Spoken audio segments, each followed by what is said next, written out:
Well, good afternoon, everyone, and I'm happy to be here with you today following the first weekend for some time when we were not under emergency powers. There is indeed cause for celebration and, more importantly, time to breathe and reflect. Our stepped approach has meant we have eased restrictions one level at a time based on the key indicators of risk.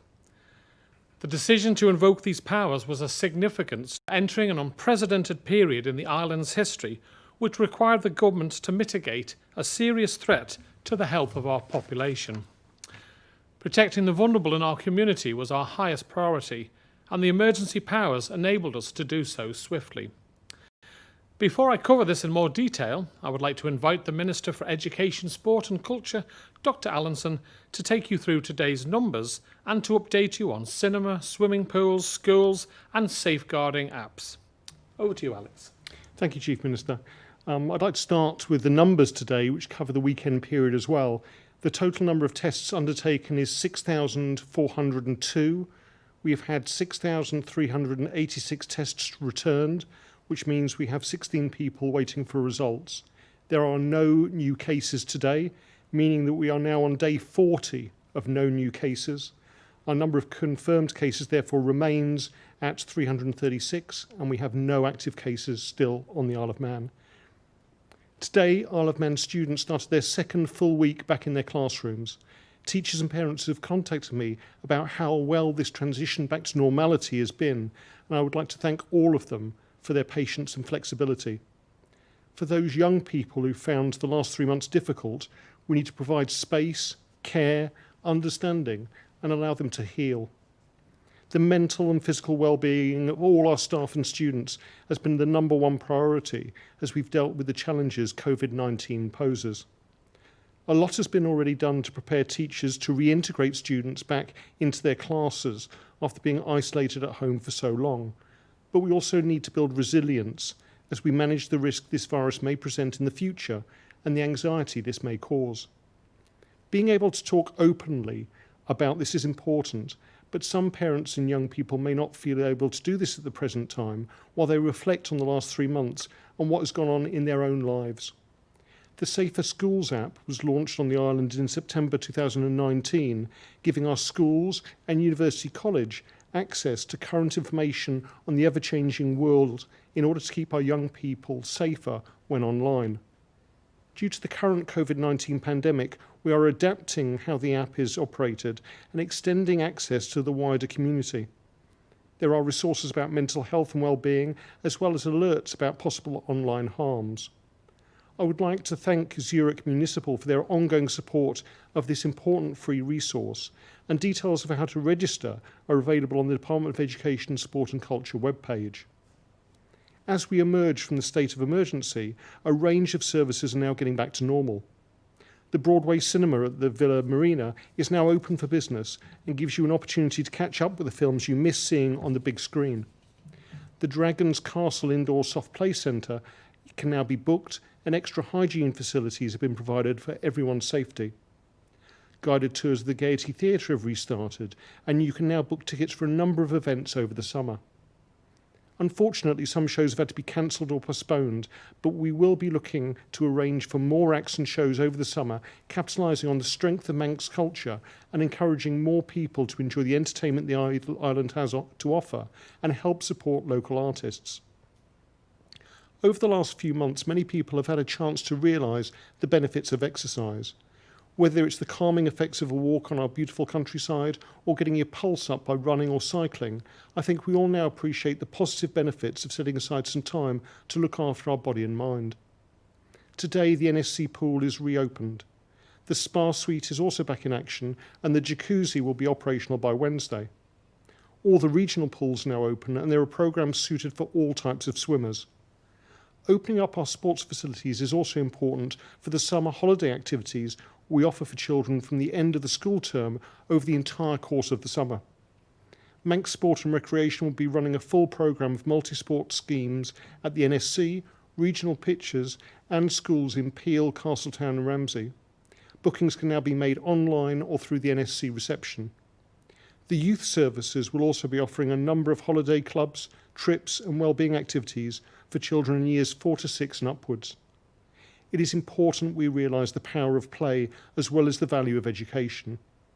Children and young people will be supported by their teachers over the coming weeks with learning and encouragement, but we need to continue this reassurance and support throughout the summer to enable everyone to start the new school term in September with a positive attitude and a thirst for knowledge.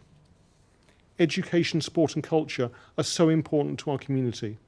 Over the coming weeks and months, please support what we have on our island. Help us regain what was put on hold during the state of emergency so we can emerge stronger together. Thank you. Well, thank you very much, Alex. Now, we were in a state of emergency for a little over 100 days. The introduction of additional powers provided government with greater flexibility during this time of extraordinary disruption and threat to health. On Friday, I invited His Excellency the Lieutenant Governor to revoke the proclamation of emergency. I was greatly relieved to do so. I have been looking forward to the day when it was safe to deliver on our promise to step out of your lives. I am pleased that we have been able to do this. The state of emergency may now be no more, but we cannot be complacent about the risks that remain. I hope, as I'm sure we all do, that we have weathered the worst of this pandemic. This is not a government that chose to micromanage people's lives. No one wanted to prevent you from seeing loved ones. No one wanted to prevent you from making your own choices. Now you are responsible for your own choices. As I moved around this weekend, life does appear relatively normal. We are in an enviable position. It was, of course, inevitable that the virus would arrive on our shores earlier this year. The question then was, when? And the question now is, will it make a second appearance? There remains a risk that it will. By making responsible choices, we can lessen the risk that any new cases would bring. We are in a different place now than we were in March. We have on-island testing. We have a robust track and trace system. Our community is much more aware of the steps required to reduce risk. This all means that if we were to get new cases in the near future, they would not have the impact the initial cases did in March. In the event of new cases, some restrictions would need to be reinstated, but we would hope that a full lockdown scenario would not be necessary. This is very positive in terms of people's well-being, their mental health, relationships, and ability to socialise. It allows businesses, large and small, to continue to flourish and for our economy to pick up. We will have the opportunity to get out and enjoy our summer. And this leads me nicely to our borders. We will continue to monitor the situation here and that of our near neighbours as we consider how and when increased movement at the border may be allowed. Our 5-stage framework for borders will be published this week. On Thursday, we will again look to see if we are ready to make announcements about moving to level 4. Any changes to our borders will be gradual, careful and well thought out. If the Council of Ministers decide we are again not ready on Thursday, then we will review next week. We hear all the time that COVID-19 may be around globally for many months to come. So if it's not going to be a COVID-free world, then we must adapt our thinking to a world with COVID in it. So what I'm saying is, there are pros and cons to consider as we look at the steps which lie ahead. Is the pandemic over? No. The threat from the global pandemic is still real. Our duty to protect our island community from it is equally real, and it will remain for some time to come. And finally, from today, island residents will be able to access their usual dental services as they normally would. For further information, please see the dental guidance on the COVID website. I would now like to take questions, and first up we have today is Alex Wotton from Manx Radio. Alex, good afternoon. Good afternoon. Faster Mai. Hi. The first question, just touching on borders and key workers coming over. We've already been told about the group from Jersey you mentioned a week or two ago. breaching COVID-19 exemption laws. And then 2 key workers appeared in court over the weekend for similar offences. Are there any other key workers that have broken coronavirus laws that we don't yet know about? And how many have been reported to authorities so far? Well, I'm not aware of anyone else, Alex, at this moment in time. I obviously have to keep my distance from our police force, but you do find out when they go to court. Now, obviously, the 2 people that broke the rules, they were given a £1,000 fine and a 4-week suspended sentence. And I hope that sends out a message to anyone that they should not be breaking the quarantine. If we've brought people over here as key workers, I think they were medical workers, then they should respect our rules and regulations. And it's a small island. If you break it, you're going to get caught and action will be taken. There's no exceptions. Well, with those 2 people, they're back in the UK now, I believe. Have you had that robust track and trace process with those people as well? Yes, I believe they had been tested to make sure that they didn't have the illness and they're no longer on the island. But as I say, they've been to the courts, they've been prosecuted with a suspended criminal record against them. So it was disappointing that they did that. You would have thought people of their profession would have followed the rules. They didn't. They were caught and they were prosecuted with a fine and a suspended sentence. Okay. My next question is probably for the Education, Sport and Culture Minister. Yep. In the NSC at the moment, there's quite a lot of PPE being stored. Can you tell us how much is there? Not only what kind of PPE, but how much it's worth in monetary terms, and where's it going to go when all the facilities at the NSC are due to open at the end of July? Yes, what happened right at the start of the state of emergency is obviously the Isle of Man government was sourcing PPE. It was a real issue for us to get enough to protect our healthcare workers, but also particularly to protect those people serving an important function in nursing homes. And so the Department of Health and Social Care looked to the NHS initially and then far wider abroad. And can I just, while we're talking about that thank the island-based company Strix, who obviously have operations in China. They were very helpful in terms of mediating with some of the primary producers and getting some of these important supplies across to the Isle of Man. Now, those needed to be stored somewhere central so they could go out, and obviously the NSC was ideal for that. And so one of the main sports halls has been equipped. We have several millions of pounds worth of stores there, which will last us right the way, hopefully, through this difficult period we're going through. Those are simple things like gloves and masks of varying degrees, but also gowns and face visors as well. Obviously, as we open up the NSC, we're going to need it to find a better secure area for those. And work is currently underway with the Department of Health and Social Care and the Department of Infrastructure to move those out so that they can be distributed when they're needed, but also free up areas of the NSC, because certainly with the summer programme, we're going to need that extra capacity and extra space for indoor sports. If I can say, Alex, before we move on, just how relieved I was that we were able to get all the PPE equipment. I was downtown on Friday and I was stopped by a nurse who worked at Nobles, who said to me that at no time did they feel threatened or worried because they had all the correct PPE equipment. And I think only 25 of our healthcare professionals, Department of Health and Social Care professionals caught COVID-19, and not all of it was as a result of working at Nobles. And I'd like to pay tribute to all the people involved in purchasing of the PPE equipment. We have been able to keep everyone safe on the Isle of Man as a result of that, and I wouldn't have liked to have been in the position to not have that equipment. Obviously, we did in the Council of Ministers, the National Strategy Group, have some worrying conversations about getting it onto the island, but we diversified our portfolio of people that we use to make sure that we had a good supply. And I'm glad it's been stored down at the NSC. Hopefully the fact that there's a few £1 million worth of equipment there, Alex, won't have some scally going down there to take it. It's well secured, and it's there to protect our staff and all the people of the Isle of Man that need it. Right, next we have Chris Kay from Energy FM. Chris. Good afternoon, Chief Minister. I too have a question for Dr. Allinson, please. Okay, Alex. Good afternoon, Dr. Allinson. This is a statement taken from gov.im. It says that the free meal allowance in the island schools is calculated to enable the child to obtain a 2-course midday meal excluding drinks.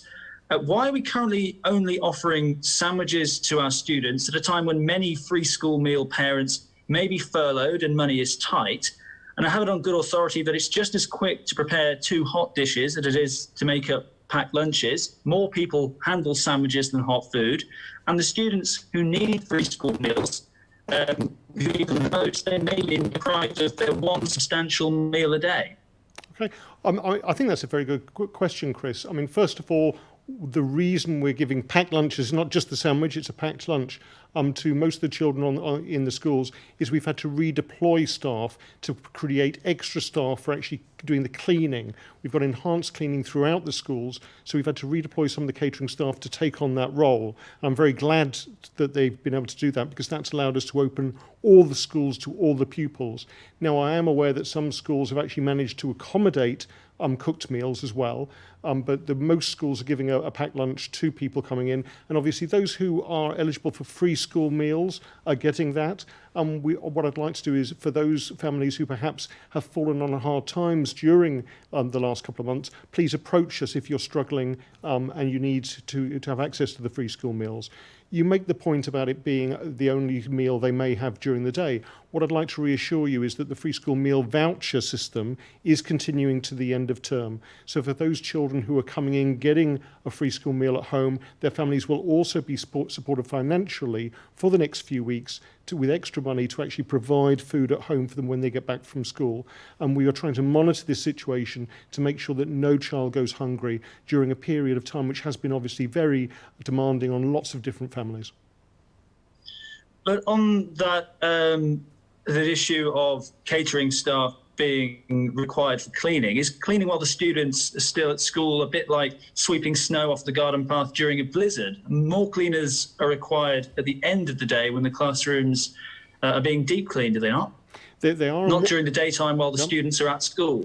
What we've done in each individual school is do a full risk assessment in terms of cleaning throughout the day, because you do have children moving around the school, going from class to class, going in and out of rooms, but also going outside. And it was seen as vitally important as we deal with the viral pandemic that we keep schools as safe as possible, both for the students but also all the other staff who are working there. So cleaning was a key component to building up that confidence to allow people to send their children back to school. And as I announced last week, we've now got roughly the same number of children going to school as we would have expected before the viral pandemic. We've got over 93% of primary school children, 86% of secondary school children, a real vote of confidence in schools being clean and safe. But we will continue to try to adjust the meals system so that we can provide as much nutrition to those people who are in school. Okay, thank you very much, Chris. We move on now to Simon Richardson from Business 365. Simon, good afternoon. Fast am I.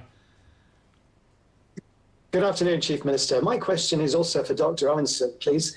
Dr. Allinson, it's been reported that Ramsey Grammar School is actively preparing for a second wave of COVID-19 in the form of online lessons. Now, is this the case for all the island secondary schools? Yeah.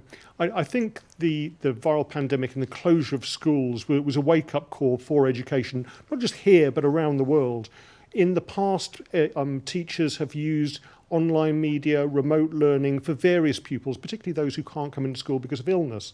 But suddenly we were faced for the first time in our history with closing all the schools for a protracted period, and schools have had to respond to that. What we want to do now is learn those lessons, because a huge amount of good has come out of the experience of using remote learning. I know Ramsey Grammar School have upped the online provision that they gave during the pandemic. They've experimented using different platforms to give both recorded and live lessons.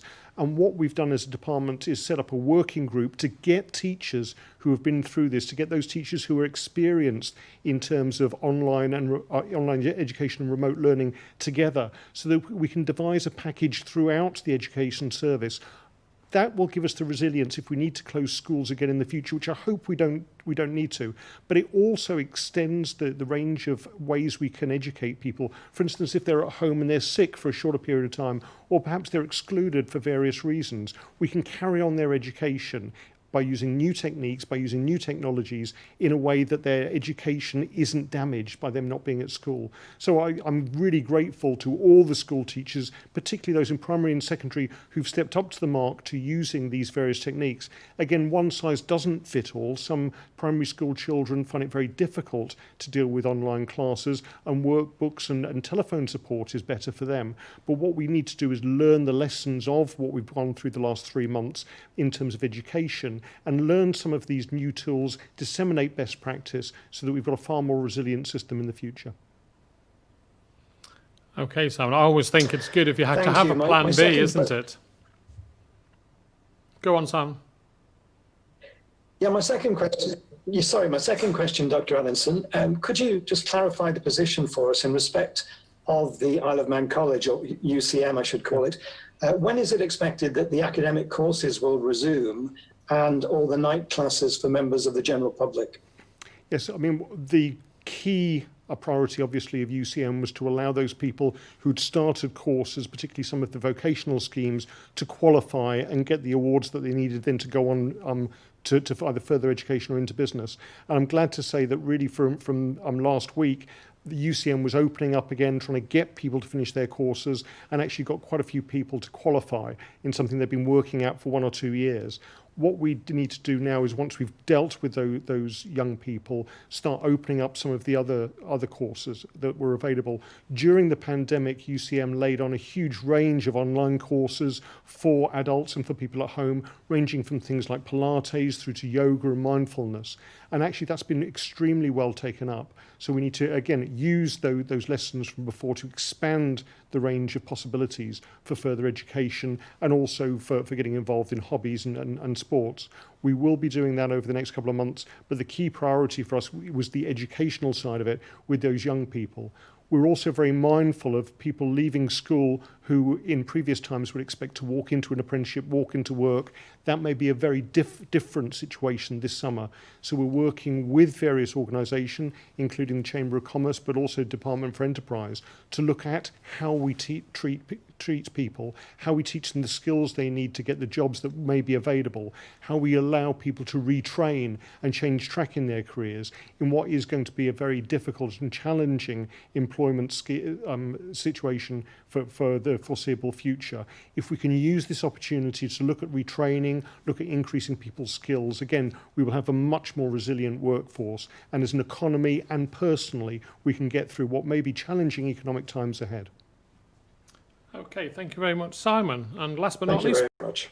Paul Moulton from MTTV. Paul, good afternoon. First of Good May. afternoon, Chief Minister. I would like to talk about the air bridges, actually, and the exciting news. Obviously, we can all go to Guernsey, but I just want a bit more information. Are we totally with them on the thing 100%? For instance, if Guernsey decided to open up to Jersey or to the UK, how would that affect our relationship with those flights to Guernsey? Because obviously we may not do the same here. Are you on the same page completely? In other words, will you do everything together? Well, we won't do everything together, Paul. What we've agreed is that if there are a fundamental change to either Guernsey or the Isle of Man, then our public health team will consult to see if we can continue to carry on the air bridge. I know, speaking to the Chief Minister, they have no intention of allowing other jurisdictions who have who don't have the same position as the Isle of Man with no cases. So Jersey, sadly, I know have had 5 or 6 cases in the last few days. So I'm afraid that rules them out. I mean, Jersey is a great place to visit. I've been there a couple of times on trips. And it's great to go there, but sadly they're not in the position that the Isle of Man and Guernsey are, so that would rule it out. But obviously if they decided to change their policy, then we would have to review that, but no plans at this moment in time. As an aside, you see Jersey are going to open on the 3rd, I think, 3rd of July. They're going for an open skies back to, to the UK and other places to get their tourist sector going. Your response to that? Well, I don't know if it's fully open, Paul, is it? It's free movements of people. They will have announced it, as far as I'm aware, but it has to be gratified, I think. Yeah, they've got to get it through, and B, I know they've been doing trials, and as I say, it's for them to decide. We've all got different ways of going about this. We feel that our way has protected the island well. Obviously, I monitor what happens in other jurisdictions to see if someone's doing something better, then we'll look at it. I know our friends in Guernsey will be trialling next week, testing people after 7 days, and then if you, on the 8th day, if you come back as negative, then you'll be allowed to go around Guernsey, but you won't be allowed to go to things like out for a meal or the cinema or a theatre or something where it's enclosed with other people. So we look at other systems. At this moment in time, I personally couldn't follow the Jersey system of allowing people in, testing them, and then allowing them to go around the island and carry out a test a few days later, because the only test that's available doesn't pick up the fact that you have COVID-19 until you're actively shedding and showing symptoms of the illness. So that can take up to 10 to 12 days. So you might be told that you're negative when a few days later you're positive and you're infecting people. But let's see what happens. I'm always prepared to look at other jurisdictions, and if they have a system that works, then I always think plagiarism is the most sincerest form of flattery. But potentially, just to finish this question off, you could have this situation quite legally. People go Isle of Man to Guernsey, Guernsey to somewhere else, and in reverse, and they wouldn't be breaking any laws, would they, technically? Well, no, they would only be allowed to go from the Isle of Man to Guernsey. They wouldn't be able. Well, they could go further afield if they wanted to, but they wouldn't then be automatically entitled to come back to the island. Obviously, right. we review the situation every Thursday. If the data supports changes, then that's something we will look at. But at this moment in time, the air link to Guernsey is the only way we're looking at where you can go somewhere without having to quarantine when you come back. Fine. Education Minister, I've heard from somebody today, and I wanted to double check this story is absolutely still up to date.